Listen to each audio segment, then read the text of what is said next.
ആ പ്രതികരണങ്ങളിലൂടെ കടന്നുപോയപ്പോൾ സൈഫുന്നിസയ്ക്കും കുറച്ച് ആശങ്കയുണ്ടായിരുന്നോ ഇവർ ഈ പശുവിനെ തേടിപ്പോയി എവിടെയാണ് കുടുങ്ങിക്കിടക്കുന്നത് എന്നൊക്കെ ആലോചിച്ച്?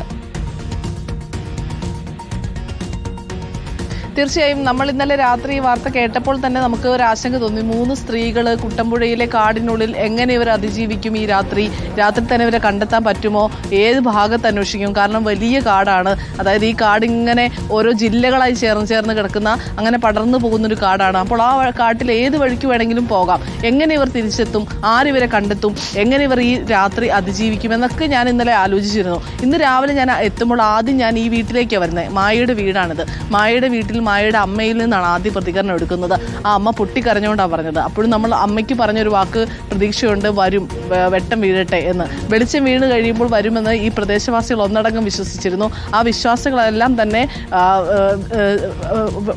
ശരിയാകുന്ന രീതിയിലുള്ള ഒരു കാഴ്ചയാണ് രാവിലെ 7:30 കണ്ടത്. അതായത് 20 മണിക്കൂറോളം വനത്തിനകത്ത് കുടുങ്ങിയ ആ 3 സ്ത്രീകൾ ഒത്തൊരുമയോടെ ഒരുമിച്ച് നിന്ന് വന്യജീവികളെ അടക്കം അവരുടെ എല്ലാം വലിയ ഒച്ചപ്പാടുകളൊക്കെ ആയിരുന്നു എന്നാണ് മായ പറഞ്ഞത്.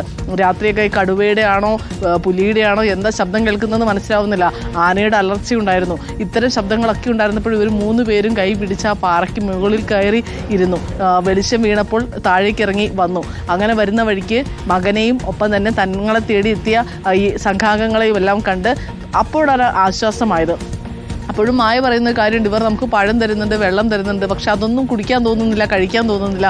എങ്ങനെയും വീട്ടിലെത്തിയാൽ മതി, വീട്ടിൽ വന്ന് ഭർത്താവിനെ കണ്ടാൽ മതി, അവരുടെ ആശങ്കകളുണ്ട്, അമ്മ അവിടെ കാത്തിരിക്കുന്നുണ്ട്. ഇതൊക്കെയായിരുന്നു മായയുടെ വിഷമം. എന്തായാലും 8 മണി 8:30 കൂടി ഇവർ താഴെ ഇറങ്ങി വന്ന് വീട്ടുകാരെ കണ്ടു.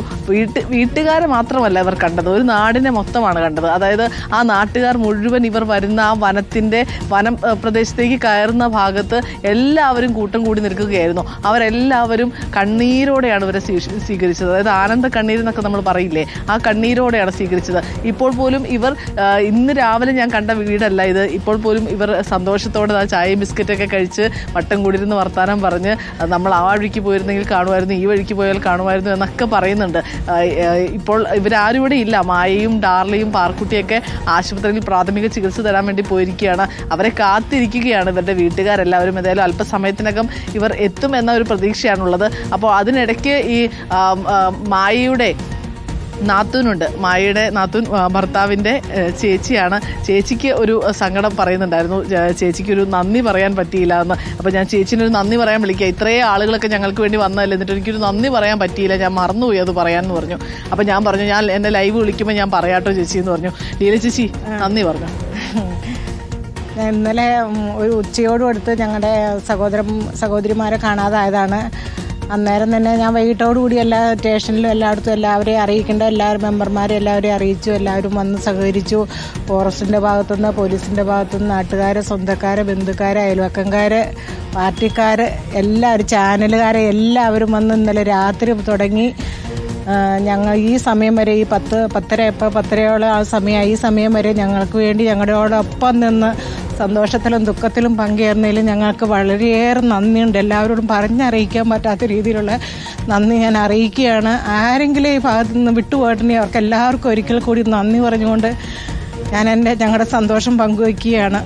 ഇപ്പോഴും ചേച്ചിക്ക് കണ്ണീര് വരികയാണ്. കാരണം നമ്മൾ ഒപ്പമുണ്ടെന്ന് പറയൂ സൈഫു. ഇങ്ങനെ ചേർത്തുപിടിക്കലിന്റെ കഥകൾ കൂടി ചേരുമ്പോഴാണ് ഓരോ വാർത്തയും പൂർണ്ണമാകുന്നത്. ആ വാർത്തയിൽ ഇടപെടുക, അവർക്കൊപ്പം നിൽക്കുക, അവരുടെ സങ്കടത്തിലും സന്തോഷത്തിലും പങ്കുചേരുക. അതാണ് റിപ്പോർട്ടറിന്റെ വാർത്താ സംഘം ചെയ്തത്. അല്ലമീനും സൈഫുന്നിസയും അലി അക്ബർ ഷായും ഒപ്പം നമ്മുടെ വീഡിയോ ജേർണലിസ്റ്റും സാരഥികളും എല്ലാവരും അവിടെ ഉണ്ടായിരുന്നു. ഇത്രയും മണിക്കൂറുകൾ അവർക്കൊപ്പമായിരുന്നു. ഒരു സന്തോഷ വാർത്തയോടെയാണ് അവർ കുട്ടമ്പുഴയിൽ നിന്ന് മടങ്ങുന്നത്.